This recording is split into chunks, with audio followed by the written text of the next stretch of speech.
Morning, everyone. Thank you, everyone, for turning up.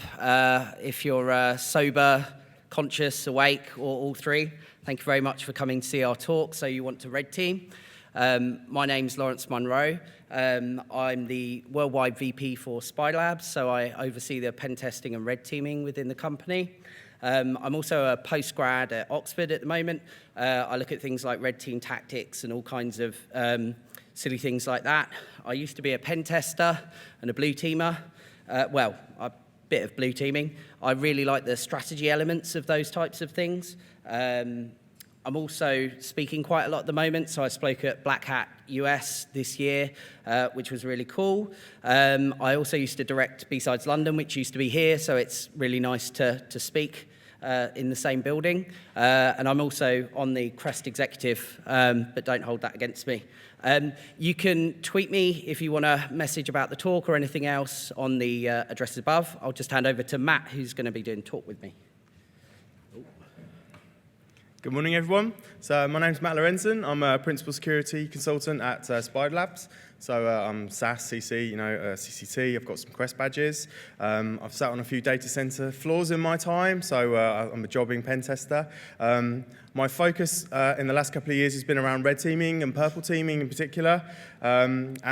Before I sort of came into the industry, I used to work for HP before Spider Labs, and before that I ran my own consultancy company for 7 years. So I've got a bit of an interest in business as well, and that's my Twitter handle at the bottom.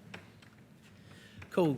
So today we're going to be talking about the differences between red teaming and pen testing that do exist, thoughts on how to get ahead. So we're going to talk a little bit about how you can break into doing red teaming from being a pen tester, or how you can get better and improve and enhance your skills if you're an existing red teamer.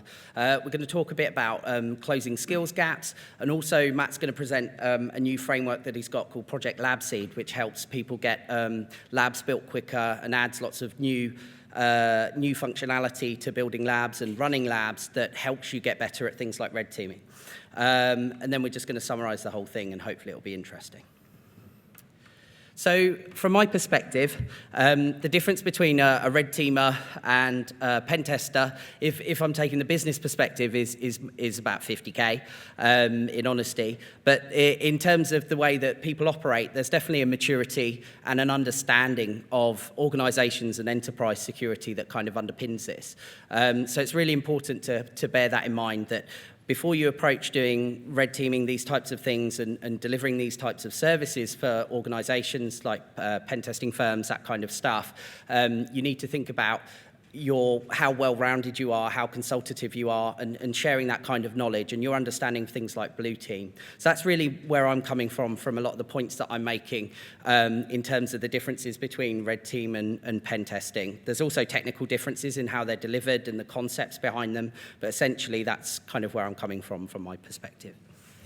And I'm very much coming from the eyes on the screen, hands on the keyboard perspective, trying to keep up with this raft of new information that's constantly changing, trying to stay relevant, looking at what was working yesterday and is no longer working today, and trying to just sort of stay on that edge, really. Sorry about all the swapping. So really, when you look at the different kind of mindsets that you have when you start out doing pen testing, there's really a kind of continuum of your understanding of how things go. And when you start out, you look at tools like Nessus. So Nessus will work for you. You'll get the win. You'll get a shell. You'll maybe use a bit of Metasploit, something like that. And then you'll start automating things to get quicker. It's not necessarily the most eloquent solution, but you're getting things done quickly. You're sticking it all the loot in a database and moving forwards. And as you progress along the continuum of woke, you become more aware of the different things it requires to simulate attackers, and get better at what you're doing and your tradecraft, essentially. This is a very kind of Windows-focused one, kind of perspective, because Windows, if you look in an enterprise environment, is pretty much what you see and what you want to be proficient at. Not that the other world doesn't exist, but it is very important. So looking at technologies like PowerShell and using PowerShell then comes on your radar, and you get more you realize that there's tools like Powersploit and Empire PowerShell that are going to help you get the things that you want in order to get domain admin in pen testing, those types of things, and moving forwards. And then a bit on the kind of inclusive battlefront, where you have the kind of red versus blue and the continuation of that, things like PowerShell, obfuscate, invoke, obfuscate, that Daniel Bohannon created in order to look at the different ways that you can log PowerShell and how blue teams are actually logging that and how defensive arts are progressing. So obviously you have a kind of back and forth between offensive and defensive as people learn.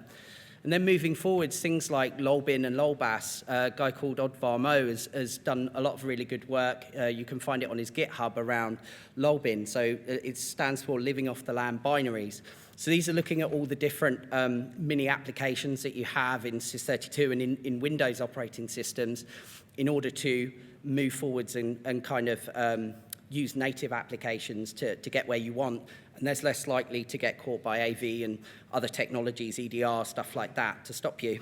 And then as you get towards things like RATs and implant frameworks as well, as you become more proficient, you'll start looking at things like GhostPack by Harmjoy, which was released recently as a C# framework for exploiting hosts and doing post-exploitation tasks on Windows hosts, and also things like interacting with Windows APIs such as WMI, DCOM objects, all that kind of good stuff, and the kind of concept, moving towards the concept of living off the land.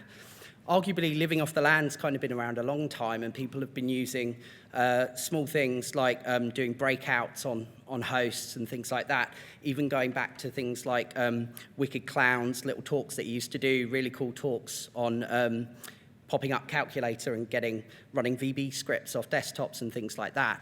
So it harks back quite a bit, and it's not new. So how do you know where to go? One of the problems with working as a pen tester in an organization is that the red team can often be siloed off, and there'll be people that you won't necessarily interact with and speak to. So how do you get the skill sets to improve and to actually get better? It can often be very hard. So just thinking about how you actually progress can be quite difficult. There's often a glass ceiling. You don't know where to learn, and there's all these kinds of challenges that you need to overcome. So hopefully today we'll answer some of those questions and give you some hints. So on this slide, I've basically compiled a lot of the people that myself and Matt and a lot find really interesting on Twitter. They provide lots of information. The way that I've split it is red and blue. So down the center, you've got a few folks that kind of span these two worlds and do really well at doing that. Guys like Matt Graeber. Matt Graeber's really well known. He kind of tweets a lot about philosophies, but also really deep technical stuff. He's one of the first guys who disclosed an AMSI bypass as well. So really good stuff comes out of his mouth and his Twitter. OJ Reeves, someone who runs a really good Twitch channel, TV channel as well, as the Colonial. So a lot of his stuff is really interesting. He talks a lot about reverse engineering, does really great walkthroughs. He's based in Australia, so you sometimes have to be up a bit late to catch them, but his videos are really great. Also Casey Smith, and we'll talk a bit about Casey and his contributions to MITRE attack matrix and those types of things. MITRE's also up there. I'll talk about a bit about that in a while as well. But Casey makes great contributions to that, and also the atomic red team framework as well. So hopefully that's useful. We'll be sharing the slides at the end if you want any references. Obviously, this is an exhaustive list, and we're not endorsing these people, but they are really great, and they put out tons of content. So thanks and props to these guys. So thinking about something I mentioned earlier with tool sets is the tool sets that you use for red teaming are different, or you use the same tools in a different way. So we're not in this talk just going to list off lots and lots of different tools, but we will reference some and talk a little bit about the differences in using them. For example, you use mmap in a very different way, using proxy chaining and things like that on a red team, whereas you might just spray everything in a pen test. Tools like Bloodhound, for example, very noisy. You'd use it on a pen test, but not necessarily on a red team. So actually understanding your tools to the depth that you'll understand the different detections that will be available for those tools and all those different things in terms of stealth goals and goal objectives, high-level goal objectives as well. Also, this introduces a concept of RATs and implant frameworks as well. So if you're not familiar with RATs and implant frameworks, they're essentially tools that replicate more advanced malware behaviors. So things like, you've probably heard of Cobalt Strike and things like that. There's also lots of open source ones available, things like POSH-C2 that was developed by Dave Hardy and Ben Turner, Merlin and Tums that seem to be popping up in Golang. Golang or Go Home seems to be the theme of the moment. That's a t-shirt, isn't it? It's going to be a t-shirt. We'll do t-shirts later. And then also thinking about the red team in terms of the strategy. So it's often very goal orientated. So you'll think very high level about the goals and the objectives that you want to achieve, and then contextualize that around the different types of skill sets that you have and the way that you're going to approach it. Very different to a pen test, which is obviously a subset of scope and a subset of activities that you'll do. There's also things like stealth and data exfiltration that you probably won't have considered before if you're moving across from one discipline to another. So stealth's very important, all the way from having things like AWS redirectors in front of your attack infrastructure based on the web to different types of things that you're going to do when you're scanning networks or reconning hosts. You need to be much more pinpoint, and the whole kind of concept with when you're red teaming is you can't start noisy. If you start noisy, you're going to get detected, and it's kind of game over to some extent.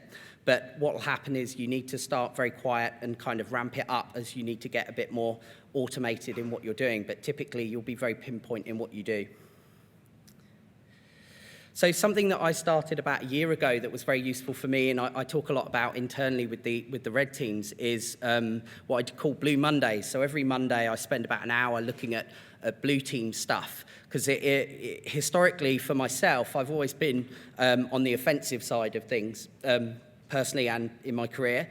And the blue team elements are something that I think is very important. So a lot of the time people get... lazy is probably not the right word, but they feel that this world is separate and it doesn't really matter and it doesn't inform what they do as red teamers. But I think it's very much on the contrary, and being purple is something that everyone should do and think about. If you take it from a perspective that someone maybe, you reverse the roles and say, okay, well, a blue teamer is going to come in and observe my testing, and then from their perspective, with no knowledge of what I'm doing, tell me where I'm going wrong.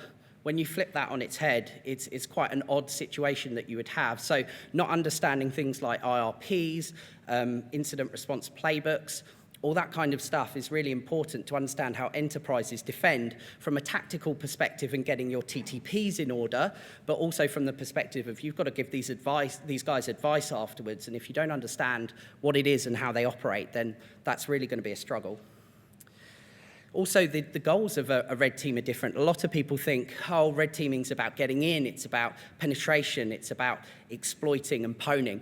I don't think it is. It's about detection, it's about response, and it's about recovery and testing those mechanisms to make sure that they're effective. A lot of people, I think, don't get into security or do get into security for the right reasons. They want to improve the state of security, but I think that sometimes gets a bit lost. They get stuck in a routine of wanting to win all the time.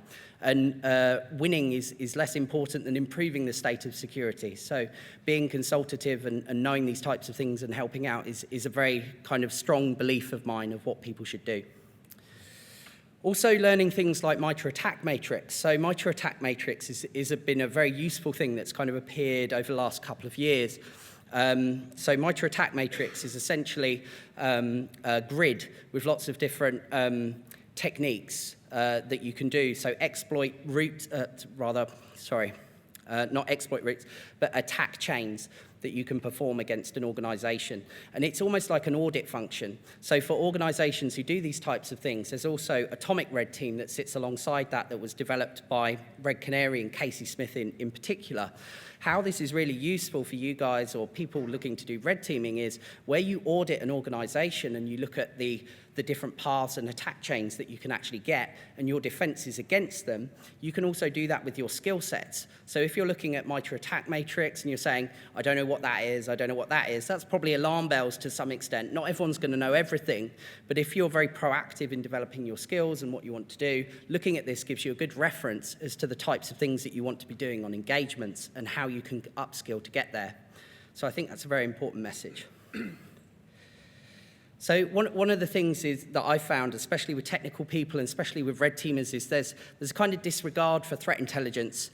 And the Venn of snake oil kind of illustrates that a little bit, or some of the things that you can do to actually get value from it. Because I think if you're using threat intelligence in a certain way to inform scenarios of how you're going to actually do the attacks, I think that there can sometimes be a very limited value in that. But if you're taking it from the perspective of being an attacker and someone who wants to replicate these types of things, I think it informs different techniques, different mindsets, and different ways to do it. Some of them will be relevant, some of them won't be so relevant, where you have insider threats and things like that you can't leverage in your own everyday lives. But a lot of it, looking at malware and all those kinds of intelligence elements that you can bring into it, are really important. So on the Venn diagram that I put up on the board, I think it's important to think about disregard. So if you take threat intelligence as a concept and say, these are all the things that have happened, and they might happen to my organization, so I need to be ready for these types of things. It really boils down to there only being what's technically possible, what you can do, and how long you've got. So a lot of the time, the TI doesn't even matter. But from a personal perspective and a kind of more broad perspective, you can contextualize that and use it in a different way than perhaps is intended, or it's being used by things like frameworks like CBEST, TIBA, STAR, all those kinds of things. So there are limitations, but I think there are also benefits as well. So I think getting into a team as well, it shouldn't be magic. I always laugh at this one. It shouldn't be magic getting into a red team. You know, it should be more easy, and it should be easier to develop your skills. So I think the thing I always tell people who are kind of coming up through the ranks is be a jack of all trades and a master of some. So have a broad background, but then get really technical at certain areas and have certain strengths. Also, don't neglect your apt game. So if you look at all the attacks that happen, you can see that quite often it's through application vectors that people get owned or lose their data. And I think quite a lot of the time, red teamers kind of get obsessed to some extent with executing the kill chain. So gaining persistence on hosts, pivoting, you know, moving through networks, all that stuff is noisy. If you're just looking at a database that's on the back end of an app, just look for SQL injection, look for XXC and remote code execution on the boxes. So definitely app is kind of sexy again, and don't neglect your app game. Also look at creating niches. So where you're trying to get into a team within an organization, sometimes you'll feel that you don't maybe have the profile, or the people in the team don't think you're good enough to do these kinds of things. So look at the different ways that you can get in tactically. So look at the niches. So something I tell to junior people who kind of come to me and say, oh, I want to do red teaming. Say, well, look at the team. What's the structure? Are there people who do TI? For example, in the UK, there's a lot of frameworks that require TI in order to build things to simulate attacks. Who's doing the TI? Could you be that guy? Is that your way in? What about social engineering as vectors? Are there other things that you can contribute that other people can't that are going to be really helpful? Also, read lots. So reading is really important. I'm quite surprised often that I mention things as someone who hasn't been on the command line for about 6 years, when I tell people about new techniques or new tools and things, and it's kind of news to them. So coming from me, it's sometimes kind of sad that they're not reading and staying up to date. I mean, there's a lot of things to process, but when you kind of filter it and get really directed in what you want to do, reading and building labs and doing these kinds of things are really the ways that you're going to progress. And if you're not progressing, it's going to be apparent to everyone else that you're kind of stagnating in what you know and what you do. And that's not what you're looking for. That's not what I'm looking for as someone who builds these teams and makes effective teams to do these types of tasks. Also, make your goals really clear. So another kind of pet peeve of mine is a lot of people say, oh, well, I want to do red teaming, but you haven't helped me. was like, well, I didn't know. Why didn't you tell me? You know, make it apparent. You should always talk to your colleagues who do these kinds of things. Talk to your bosses, talk to your managers, and make it apparent, because it's not always clear. I think at the moment everyone either is or wants to be a red teamer in the pen testing world, but so few are. So just make your goals clear and try and look for mentors within the group who will help and support that kind of approach that you want to take. Also network externally as well. I find so many people who start developing a tool or a concept that they think is really cool, only to find that someone else has already done it, or something along those lines, but they don't do their research, they don't reach out. People are really, really friendly. The guys at Spectrops, for example, they help so many people with all these different projects. It's really important to network, because when you move into your next job, people use recommendations a lot in our industry. It is still quite small and in its genesis in a way. So what will happen is you'll get recommendations. If you interact with people and they understand your skills and they can see you've got skills, then it can facilitate in developing your career as well. So talk to people, don't be scared. Just walk up, say hi, and talk to people who've got similar interests to you. Look on GitHub, all those kinds of good things. Also take the opportunity to look at niche technologies. So if you're looking at things like red teaming, where do we sell lots of red teaming? Where does that always exist? Financial services. If you can get application experience doing Swift or things like that, that's going to be really useful for you. So in terms of filling your gaps and kind of filling that knowledge, something that Matt's going to be presenting about and showing you a lot of is different labs and different ways to make them realistic in order to develop your skills and test yourself. And generate random environments that you can do this in. So you can also fill your gaps with instructor-led training, conferences like 44Con, James Forshaw's workshop this week. All these kinds of things appear at all these different conferences, sometimes for free, sometimes for a small cost. Think about yourself constructively and build yourself into the kind of tester person that you want to be. And look for mentors. You might find them in your organization, you might find them externally. But it's always worth networking and speaking to people about these things. You'll find that other people have the same aspirations and goals and maybe more experience. And finally, before I hand over to Matt, don't be a dick. Like, there's lots of dicks about, but maybe you've got one, maybe you are one. It's the... A lot of people behave in such a way. It's just, you need to play nice with people. You need to be approachable. You need to think about what you're doing and behave in a professional manner. We do have a subculture within pen testing communities that tends to be anti-authoritarian and, occasionally trolling and stuff like that. Maybe you fire up some sort of troll account for a large pen testing company or whatever. All these things are not the right way to behave, and we should think about, being nice to each other, building people up rather than tearing them down, and how we can do that. So I'll hand over to Matt.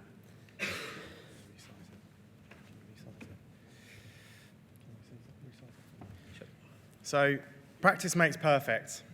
That's kind of where we are. A lot of my initial journey into this was sort of self-directed learning, and I think you need that. You need the tenacity to smash into these brick walls and push through, and things like OSCP are really good for that. But the problem with that approach is, how do you know whether you're smashing into the right brick wall? You could be, completely in the wrong way.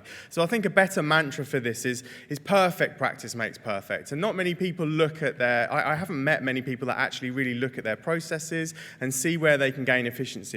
I would say it's a strength of mine that I can look at my processes and see where I can gain efficiencies. It's always a curse because I'm probably my own harshest critic. So I'm really good at finding out what I'm not very good at and trying to fill those holes, but I'm not actually that good at acknowledging the things that I am more successful in.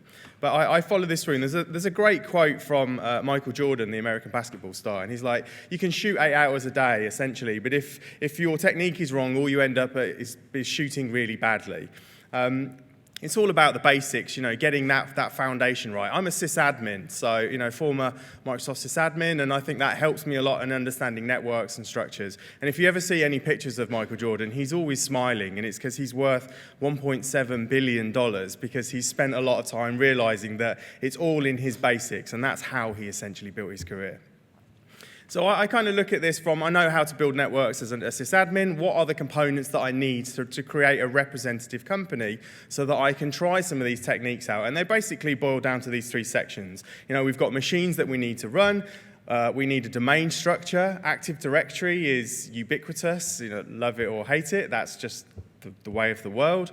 And then user emulation, and actually how do I replicate proper network traffic? Because very rarely are they just a collection of static machines that don't have any relationship. That's obviously the people communicating within them that are it's alive, it's a breathing thing. And certainly in red teaming, we focus more on attacking those user configurations and how we can move through a network in the users rather than sort of SMB exploits, etc.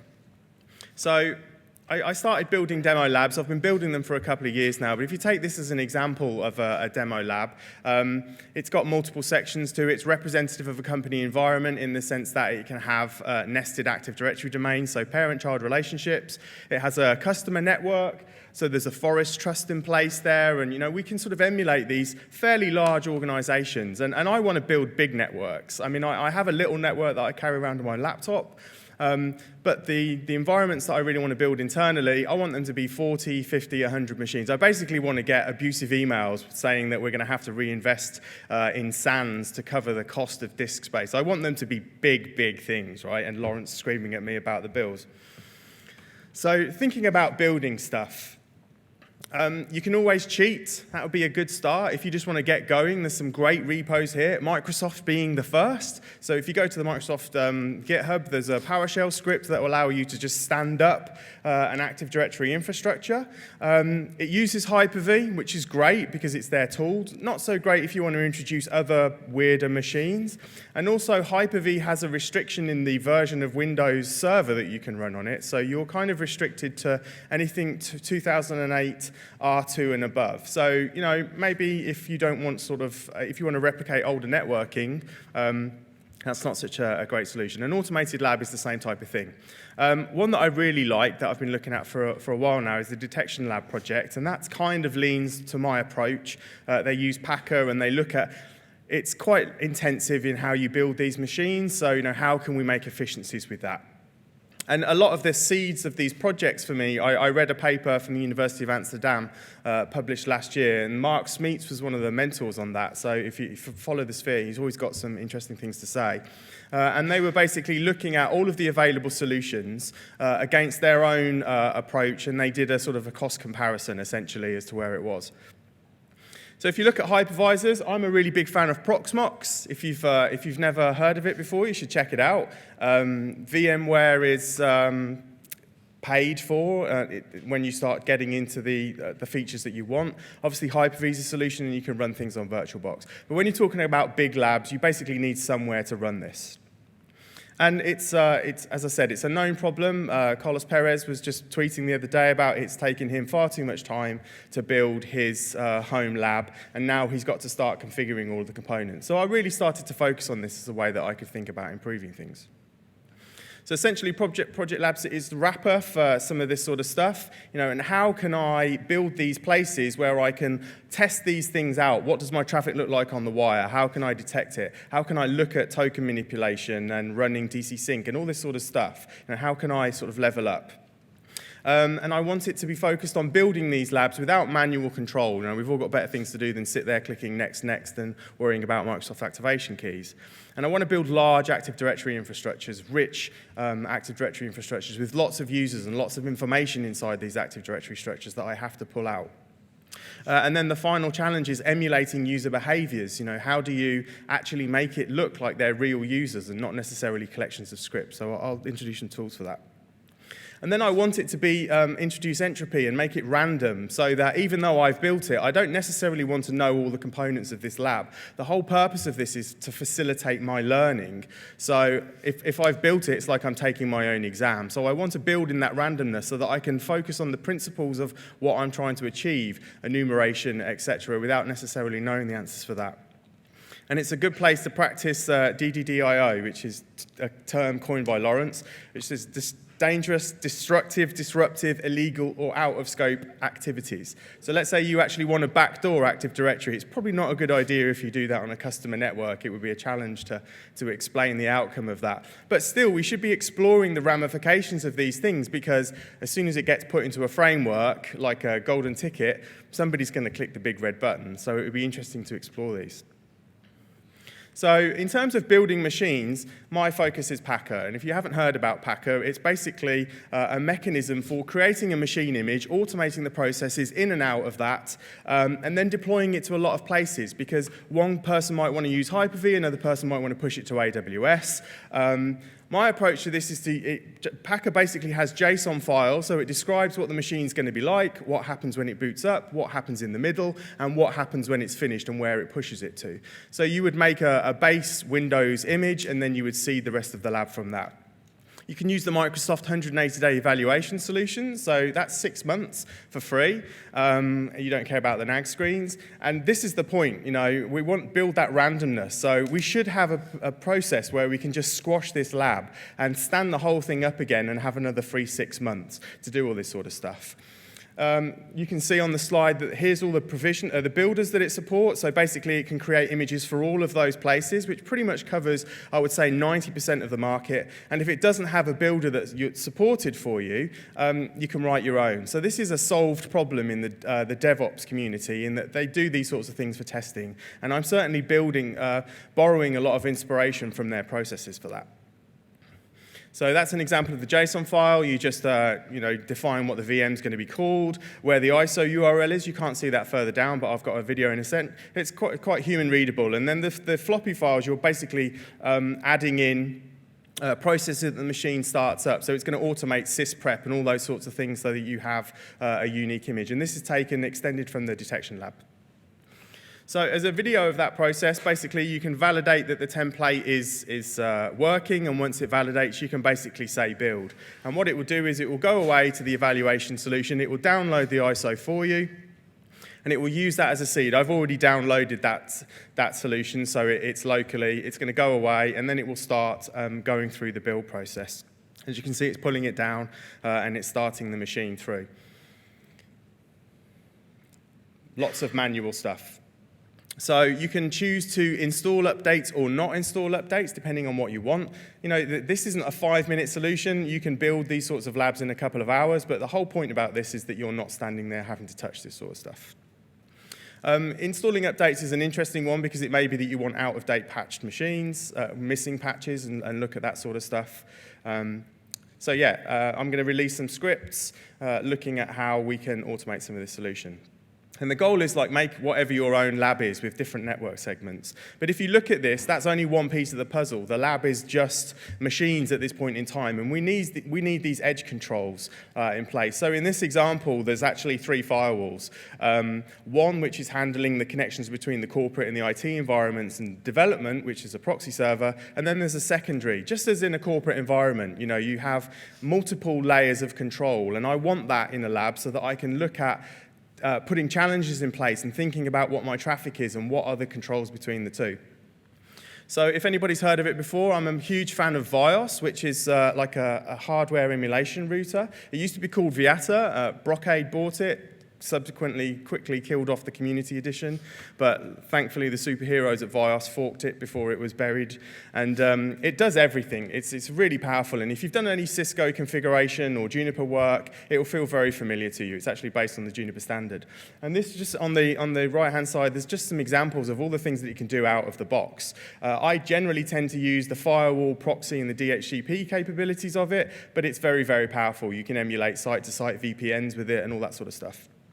And how I use it in the context of the lab is basically I have a master Vios, and that has an interface in each of these network segments that are created, and then I can control the traffic between them. We can specify that 1111 can only talk on certain ports to anything in the adjacent subnets, and we can build more realistic network examples. We would like to say that we don't see flat networks on a daily basis, and we would recommend that they are segmented, but even so, it's still a common thing. So the next thing is once you've got your environment in place, you need to start thinking about Active Directory and domain accounts. Like, how can we do that?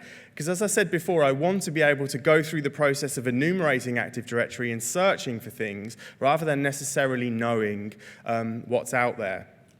Now, that's the whole point of the learning for me, is in getting better at those skill sets and improving my tradecraft.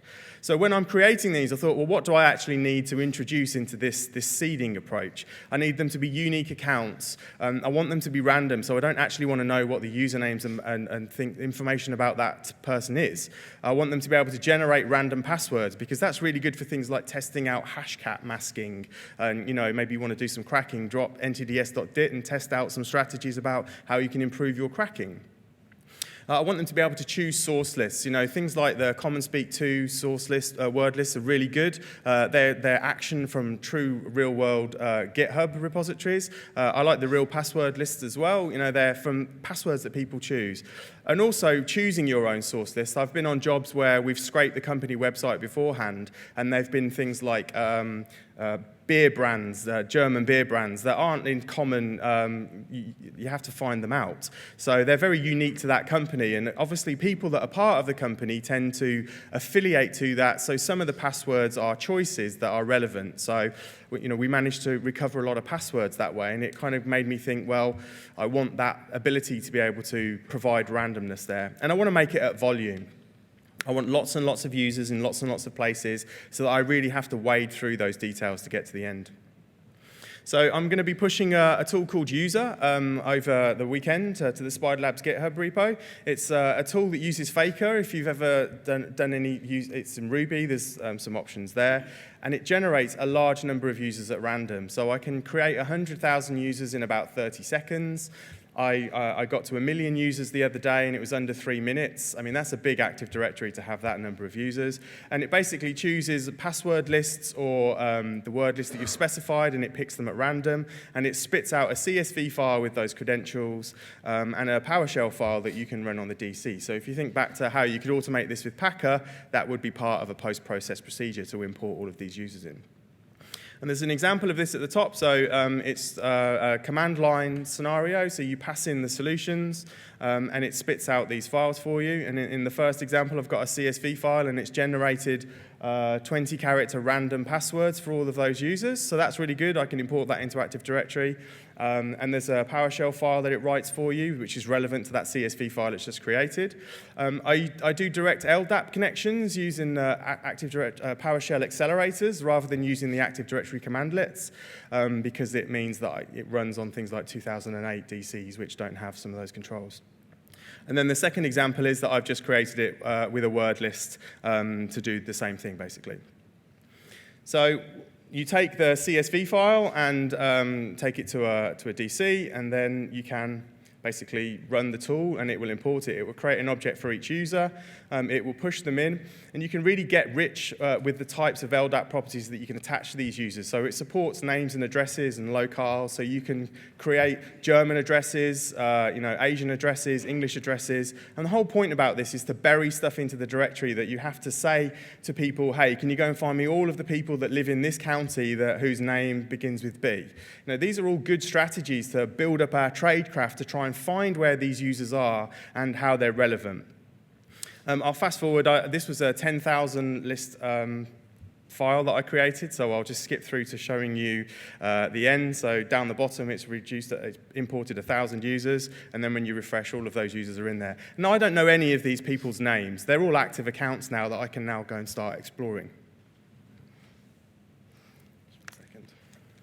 So there's still a missing piece. So we have a structure to build domains, and we have an approach to seeding Active Directory with random information that we don't know about. But the point, as I said before, is it's about how do we emulate user actions. That is part of the network. We're attacking the users. How do we do that? So I'm introducing a tool called Sheeple.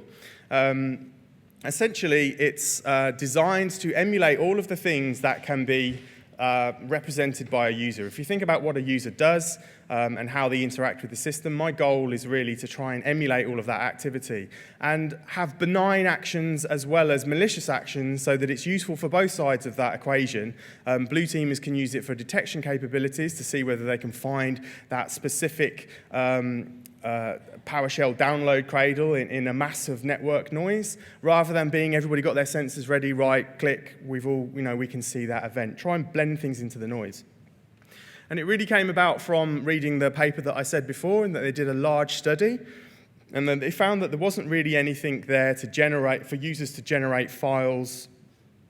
The sorts of common things that users do within a network, generating artifacts, content, interacting with each other, all of those sorts of things. So this stayed with me, and I kind of researched and thought about ways that I could do this. And I realized that I've kind of been here before because I'm a sysadmin. And when I ran my own company, I had to do a lot of deployment software.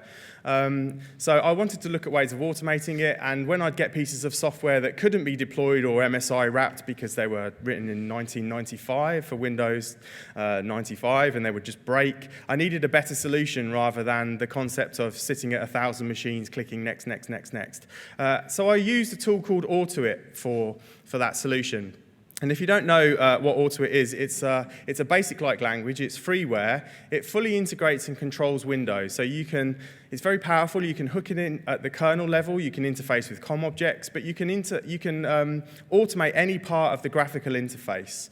So you can move mice, you can send keys. And I really started to realize, well, how far can I push this technology to try and replicate the type of user activities that I want? So if you think about what a user does, they create tasks, they have things that they do within a day. So I wanted them to be able to create Word documents and interact with command shells and load up PowerShell and create remote desktop connections. And all of that needed to be in a random time because I didn't want to necessarily know when that would happen. A problem with sort of traditional script-based approaches is they're generally on a scheduled loop and they'll run every 10 minutes, so they're predictable. So that's good initially, but then immediately the return of investment diminishes because now you already know what the answer is going to be. You know when things are going to happen. So it removes those moments of opportunity and ways to sort of see if you can catch that. So in this example, I'm just using the command line version to mass create sheeple. I will say we still haven't properly agreed on whether it's a sheeple, a sheps, a scherson, what's the plural of sheeple. It's all been quite interesting over beers as to what actually this thing is, but that's part of the fun. It has two modes. It has this mode so that you can put it into a wider scripting solution, or I've written an interactive solution as well. So it basically uses Python to spit out these valid Auto-It files that control the functions, and you'll see some of the benefits of Auto-It in a minute. This is an example of running the CMD interaction and all the things that get pushed out. And I've written all of the actions as Python 3 classes. So, adding new behaviors into this, you should be able to extend it. And with some little tweaks to where these things get pulled in as arguments, should be able to add those in. So this is an example of running it interactive mode. So you get this lab, and you can list the types of current functionalities that they can do. As you can see, they can create Word files and CMD and PowerShell, etc. You create a thing, a scherson, sheeple, whatever. In this case, I'm creating one called 44con. And you specify how long that wants to be. So I want to be able to say things like they can do tasks over 8 hours and maybe give them 3 things to do in those 8 hours, and you're not entirely sure when they're going to happen. So I've specified going to the CMD prompt here, and these are the commands that I want you to execute when you get to the CMD window. All the common things, if you start thinking about anything that you can type on a keyboard can be emulated. So I keep on coming back to that. You can make good sheeple or bad sheeple. It's entirely up to you. But I've actually started using this to sort of emulate malware and maybe some of the other things that I kind of look at to do diversionary tactics and things. Anything that you can type on a keyboard can be emulated with this process. Also, it supports all of the Windows hotkeys, so you can get very creative and complex with these tasks. So in the second one, I'm just now giving it a second task, which is PowerShell. I've truncated the times here. Any of my demos are over sort of 1 minute. They perform all of these tasks over 1 minute. It's got some logic for things like if you pass in the wrong commands, it will say, hey, no, this is actually what you need to do. And there's going to be one more interaction, which is a tea break, which is quite nice because that gives you the option of introducing even more sort of randomness into it. There's a period of time as a task where they just don't do anything. They sit dormant, sleep, and then after they've had their tea break, they're going to come back and they're going to go to open up IE on Google. And it spits out this AutoIt file that you get up with, that you end up with, and then you compile that using the A2E.exe version. So this can work. It's good to work on Windows. I've deliberately written the tool in Python 3 so that it doesn't have any external dependencies so that you can run it on Windows without too much of a headache. But you can also run this on Wine and compile it that way.